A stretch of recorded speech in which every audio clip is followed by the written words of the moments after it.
सभी को प्यार भरा धन्य निरंकार बीना शर्मा देवभूमि उत्तराखंड से सभी का स्वागत करते हूँ सत्य के सार में आपके सामने। सूरज चंद सितारे सारे निस्दिन आंदे जाने ने, अग्नि धरती पानी भी पये हरदम चक्कर खांदे ने। वायु जीव आकाश कोई भी अमर अचल अडोल नहीं, निरंकार अविनाशी दे तुल इना चुन कोई तोल नहीं। ये निरंकार प्रभु जो है इनके सामने किसी का भी कोई तोल नहीं। सूरज चांद सितारे निस्दिन आते जाते हैं, अग्नि धरती पानी भी हरदम चक्कर खाते हैं। ये पृथ्वी जो है हमेशा चक्कर लगाती है, ये परमात्मा के हुक्म में घूमती है, चक्कर लगाती है। जो ये परमात्मा है ये हमेशा अजर अमर अविनाशी है, अजन्मा है, एक रस युगों युगों से एक ही बेस सदा। परमात्मा ने पूरा संसार अपने ध्यान से बनाया है, सुंदर प्रकृति बनाई, इंसान बनाए और सभी को काम लगाया है। परमात्मा की रचना बहुत सुंदर है।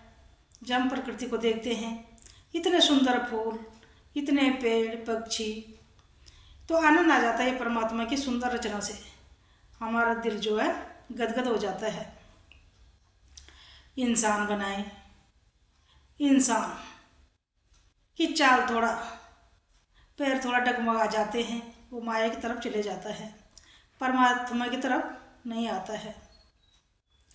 आज सूरज अपना काम जो परमात्मा ने सौंपा था आज तक वही काम अपना सही ढंग से कर रहा है। सभी को रोशनी पहुंचाना, सभी का जो है ये रोशनी से सभी को जीवन में उजाला कल्याण। जब परमात्मा की हुक्म में सूरज भी काम कर रहा है, चंद्रमा भी अपना काम कर रहा है, तारे अपने काम कर रहे हैं, पानी भी अपना काम कर रहा है, पृथ्वी सभी अपने काम कर रहे हैं। नदी झरने जैसे परमात्मा ने हुक्म दिया उसी प्रकार से चल रहे हैं। इंसान अपने मन को अशांत कर रखा है, माया में घूम रहा है, परमात्मा की याद नहीं है। इंसान विचलित है, परेशान है, दुखी है। जिसके मुँह से भी सुनो कि मैं बहुत परेशान हूँ, मैं बहुत दुखी हूँ। दुख का कारण किसी को भी समझ नहीं आया, आज तक कोई समझ ही नहीं पाया है दुख का कारण क्या है। दुख का कारण हमारा जो मन अशांत किस लिए है, इसका कारण कोई नहीं जान पाया है। इसका एक ही कारण है कि जो हमारा मन है सत्य मार्ग पर नहीं चलता है। हम इस संसार की जितनी दौलतें हैं इसको इकट्ठा करने में लग जाते हैं और माया में गलतान फिरते हैं। हमें परमात्मा का ध्यान ही नहीं आता है कि जिसने हमें संसार में जन्म दिया है, हमारा जन्मदाता जो है परमात्मा है। हम इसका भी नाम लें, इसका भी ध्यान करें। जिसको संसार में सद्गुरु मिलता है उसका मन शांत चित्त हो जाता है, खुशियों भरा उसका जीवन हो जाता है।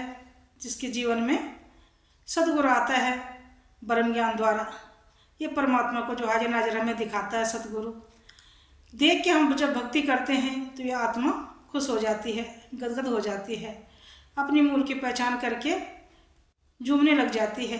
किसी को तो मैं खोज रहा था पर परमात्मा नहीं मिला।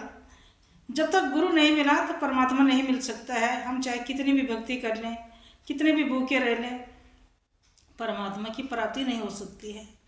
जब जीवन में सद्गुरु आता है, हमारे आंखों से ये माया की पट्टी को हटा के परमात्मा को हाजिर नज़र दिखाता है। हम उसको देख के भक्ति करते हैं, वो आनंद कुछ और ही है।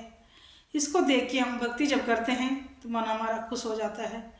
हम अपने जो पहले के दुख थे सारे भूल जाते हैं, खुशियों में वास हो जाता है। परमात्मा को पाने के पास ही आत्मा जो है शांत चित्त हो जाती है। खुशी खुशी हमारा जीवन व्यतीत होने लग जाते हैं। जब खुशी खुशी जब जीवन व्यतीत होता है तो पहले के जो हमारे दुख होते हैं, परेशानी होती है, जो कष्ट हम चल रहे थे उसको हम भूल जाते हैं। फिर वो दुख हमें कभी याद नहीं आते हैं। जब हमें परमात्मा हमारे हृदय में जब आ जाता है तो हम खुश हो जाते हैं। स्वर्ग में हमारा वास हो जाता है। हमें ऐसे लगता है कि संसार में रह के हम स्वर्ग में जी रहे हैं, क्योंकि परमात्मा जो मिला, परमात्मा को हृदय में धारण करने के बाद सारे सुख जीवन में आ गए, कोई चीज़ की कमी नहीं, क्योंकि परमात्मा ही सबसे श्रेष्ठ है। परमात्मा की भक्ति करने से, परमात्मा की पहचान करने से जीवन का कल्याण तभी होता है जब परमात्मा को हम पहले हाजिर नाजिर देखते हैं, फिर भक्ति करते हैं। धन्यवाद।